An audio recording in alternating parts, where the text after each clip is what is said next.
பட்டனை கிளிக் பண்ணுங்கள். அப்புறம் பெல் பட்டனை கிளிக் பண்ணிங்க அப்படின்னா எங்களோட எல்லா சேனலோட வீடியோஸும் உங்களுக்கு இன்பாக்ஸில் கிடச்சிரும்.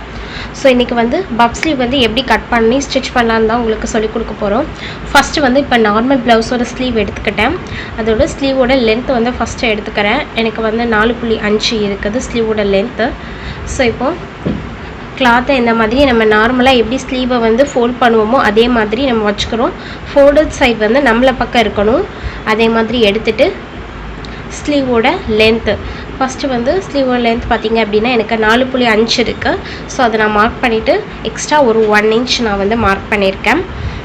இது பப் ஸ்லீவ் அப்படிங்கிறதுனால நம்ம கீழே மார்க் பண்ணியிருக்கோம்ல அதிலேருந்து ஒரு 3 இன்ச் மேலே எடுக்கணும். அதே மாதிரியே நம்ம அந்த மார்க் பண்ணியிருப்போம் தெரியுமா ஸ்லீவ் லென்த், அந்த இடத்துலையும் நம்ம இதே மாதிரியே 3 இன்ச் மேலே மார்க் பண்ணிக்கிறோம். தையலுக்காக நம்ம 1 இன்ச் கொடுத்துருக்கோம். அந்த இடத்துல இருந்து நம்ம 3 இன்ச் மேலே மார்க் பண்ணணும். இப்போது ஸ்ட்ரெயிட்டாக அந்த 3 இன்ச்சு மார்க் பண்ணியிருக்கிறத ஒரு கோடு போட்டுருந்தோம். போட்டுட்டு கீழே அந்த 1 இன்ச் மார்க் பண்ணிப்போம்ல அதையும் மார்க் பண்ணிக்க வேண்டியதான். உங்களோட மார்பு சுற்றளவு ப்ளவுஸில் எவ்வளவு இருக்கோ அதிலேருந்து 1 இன்ச் மைனஸ் பண்ணிக்கோங்க. மைனஸ் பண்ணி உங்களுக்கு கிடைக்கக்கூடியது தான் உங்களோட ஸ்லீவோட அகலம். எனக்கு பார்த்திங்க அப்படின்னா மார்பு சுற்றளவு 11 இன்ச் இருக்குது. ஸோ நான் 1 மைனஸ் பண்ணி 10 இன்ச் இருக்குது எனக்கு. நான் அதை 10 இன்ச்சை அப்படியே மார்க் பண்ணிக்கிறேன். இதுதான் என்னோடய ஸ்லீவோட அகலம். நம்ம எக்ஸாக்டாக 3 இன்ச் மார்க் பண்ணிப்போம்ல அதிலேருந்து எடுத்து வச்சு கீழே ஒரு கோடு மார்க் பண்ணி வச்சிடணும். ஸ்ட்ரெயிட்டாக ஒரு லைன் போட வேண்டியது தான்.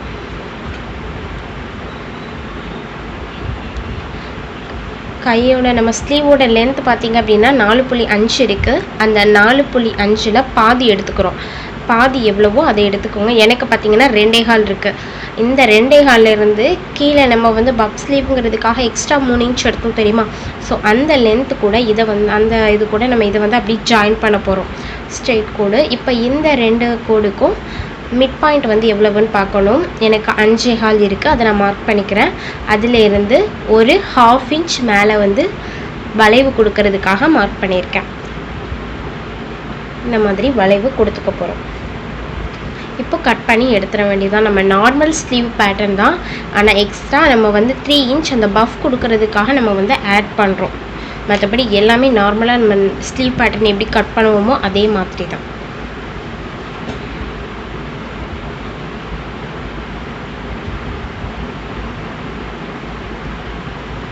இதில் பார்த்தீங்க அப்படின்னா ஃபஸ்ட் நான் லைனிங் பீஸ் கட் பண்ணிக்கிறேன். இந்த லைனிங் பீஸை வச்சு அப்படியே நான் மெயின் ஃபேப்ரிக்லேயும் அப்படியே கட் பண்ணி எடுத்துக்கிறேன். ஸோ சென்டர் அந்த 3 இன்ச் நம்ம மார்க் பண்ணியிருப்போம் தெரியுமா, அந்த இடத்த மறைக்காமல் மார்க் பண்ணிடுங்க. அப்படின்னா தான் எதுலேருந்து எது வரைக்கும் ப்ளீட்ஸ் வரும் அப்படின்னு உங்களுக்கு தெரியும். ஸோ நான் இதே மாதிரி மெயின் ஃபேப்ரிக்கும் கட் பண்ணி அதே மாதிரி வச்சுட்டு கீழே பாட்டம் இருக்குது தெரியுமா, அந்த பாட்டமில் ஃபஸ்ட்டு ஒரு ஸ்டிச்சிங் போடணும். 1/4 இன்ச் டிஃப்ரென்ஸ் விட்டு. இந்த பஃப் ஸ்லீவ் பொறுத்தளவு நம்ம நார்மலாக அந்த ப்ளீட்ஸ் வெளியில் தெரிகிற மாதிரி தான் நான் வைக்கிறேன். அதனால் நான் இந்த மாதிரி எடுத்து வச்சுக்கிறேன். நம்ம இப்போ சப்போஸ் நீங்கள் அதை கவர் பண்ணுற மாதிரி, அதாவது ஒரு பார்டர் மாதிரி அட்டாச் பண்ணுற மாதிரி இருந்ததுன்னா நம்ம இந்த மாதிரி செய்யணும்னு அவசியமே இல்லை.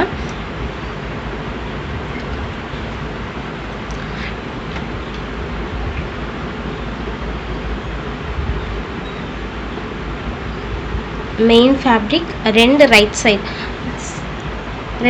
சைடையும் ஒன்றா வச்சுட்டு ராங் சைடில் ஸ்டிச்சிங் போட போகிறோம். நம்ம 2 ரைட் சைடும் உள்ளே இருக்கணும் நமக்கு.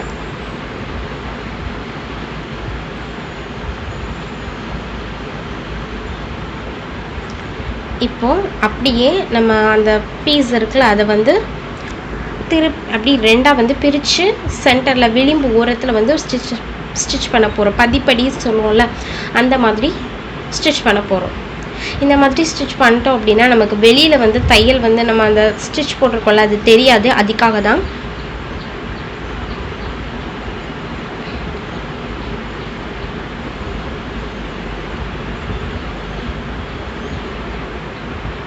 சேம் இதே மாதிரியே நான் இன்னொரு ஸ்லீவ் இருக்குல்ல அதையும் எடுத்து ஸ்டிச் பண்ணிக்கிறேன்.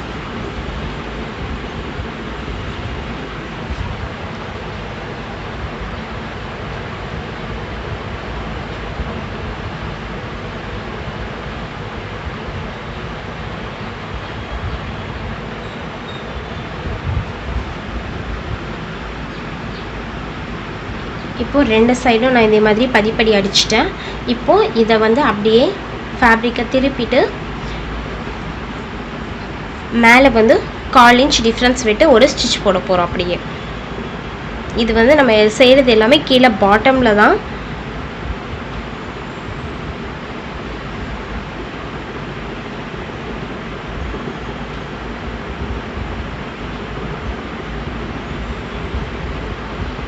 இதில் வந்து நான் பார்டர் எதுவுமே அட்டாச் பண்ணலை, அதனால் நான் இந்த மாதிரி செய்கிறேன். நீங்கள் பார்டர் அட்டாச் பண்ணிங்க அப்படின்னா டேரெக்டாகவே நம்ம எப்போதுமே லைனிங் பீஸ் கூட ஸ்லீவை வந்து நார்மல் ஸ்லீவ் எப்படி ஜாயின் பண்ணுவோமோ அதே மாதிரி ஜாயின் பண்ணிவிட்டு பப்ஸ்லாம் அந்த ப்ளீட்ஸ் எல்லாமே மேக் பண்ணிவிட்டு அப்படியே நீங்கள் கூட பார்டர் அட்டாச் பண்ணிடலாம்.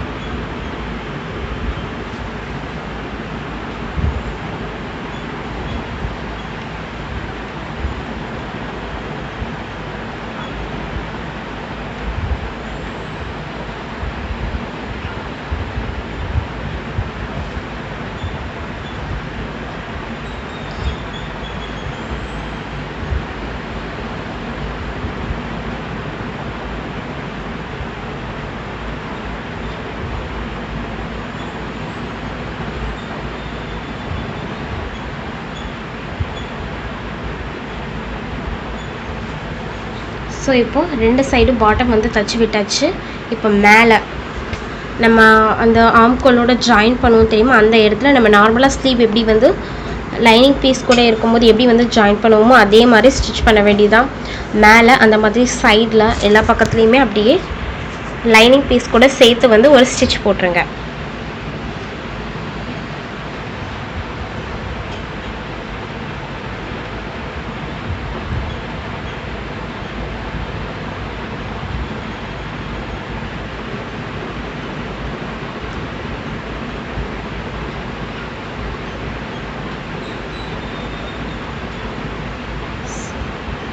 ஸோ இப்போ என்ன செய்ய போகிறோன்னா, நான் ஆல்ரெடி சொல்லியிருந்தேன் அந்த 3 இன்ச் மார்க் பண்ண இடத்துல ஒரு சின்ன கட்டிங் கொடுத்துருங்க. அப்படி இல்லை அந்த இடத்துல நீங்கள் கட்டிங் கொடுக்க மறந்துட்டீங்க அப்படின்னா ஸ்லீவை இந்த மாதிரி 2ஆக ஃபோல்ட் பண்ணிவிட்டு சென்டர்லேருந்து 3 இன்ச் எடுத்துக்கோங்க. எடுத்துகிட்டு இந்த மாதிரி கட் பண்ணிட்டீங்கன்னா உங்களுக்கு தெரியும் எந்த இடத்துலேருந்து ப்ளீட்ஸ் வந்து ஆரம்பிக்கணும் அப்படின்னு சொல்லி. ஸோ அதுக்காக தான் அது அந்த கட்டிங் கொடுத்துருக்கோம் தெரியுமா, அந்த இடத்துலேருந்து நீங்கள் ப்ளீட்ஸ் வைக்க ஆரம்பிக்கணும். இப்போ நீங்கள் ஃபஸ்ட்டு வைக்கிற ப்ளீட் வந்து ரைட் சைட் பார்க்க வச்சிங்க அப்படின்னா நீங்கள் கீழே வைக்கிற ப்ளீட்ஸ் வந்து லெஃப்ட் சைட் பார்க்க இருக்கணும். ஸோ அந்த மாதிரி இருந்தால் தான் நமக்கு புஃப்னு வந்து வரும்.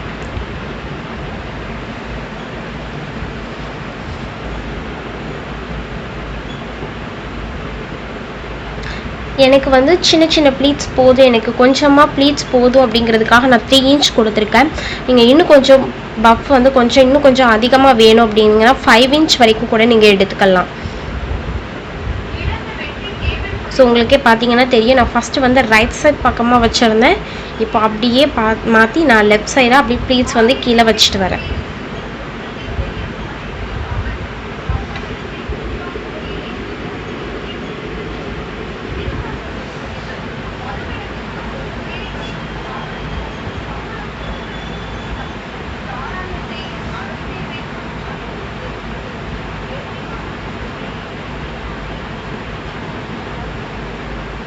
வைக்கிற ஒவ்வொரு ப்ளீட்டும் நமக்கு வந்து 1/2 இன்ச்சுக்கு மேலே இருந்து 3/4 இன்ச் வரைக்கும் நமக்கு இருக்கலாம். ஸோ அந்த மாதிரி பார்த்து கொஞ்சம் கேர்ஃபுல்லாக வைக்கணும்.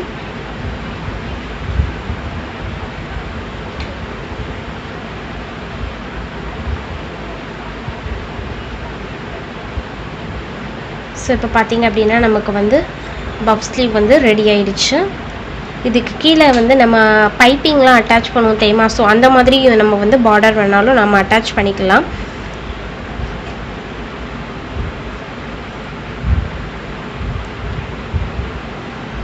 ஸோ பார்த்தீங்கன்னா உங்களுக்கே தெரியும் எவ்வளோ நீட்டாக வந்திருக்கு அப்படின்னு. அதே மாதிரியே நான் இன்னொரு ஸ்லீவையும் சேம் மெத்தடில் அப்படியே ஸ்டிச் பண்ணுறேன்.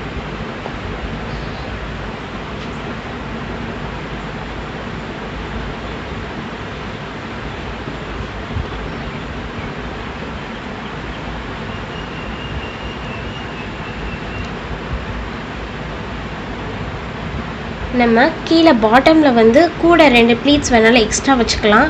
ஆனால் மேலே ஸ்லீவ் ரவுண்ட் நம்ம ஜாயின் பண்ணக்கூடிய இடத்துல வந்து கரெக்டாக நம்ம எக்ஸாக்டாக எந்த இடத்துல வந்து நம்ம கட்டிங் இருக்கோ அந்த இடத்துல இருந்து தான் ஆரம்பிக்கணும். அதே மாதிரி நம்ம கட்டிங் முடிகிற இடத்துல கண்டிப்பாக நம்ம ப்ளீட்ஸும் வந்து முடிச்சிருக்கணும்.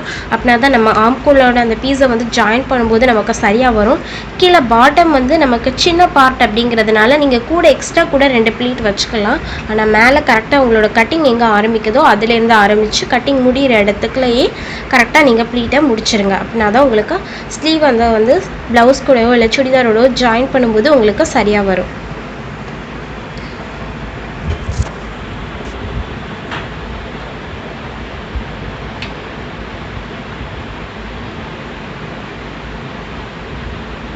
ஸோ இப்போ நான் ப்ளீட்ஸ் வைக்கிறது எல்லாமே நம்ம ரைட் சைடில் தான் செய்கிறோம், ராங் சைட் கிடையாது.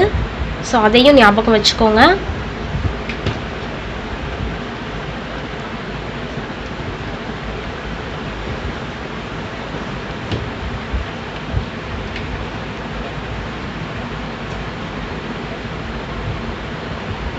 ஸோ அப்படியே ஸ்ட்ரெயிட்டாக தச்சு விட்டுற வேண்டியது தான்.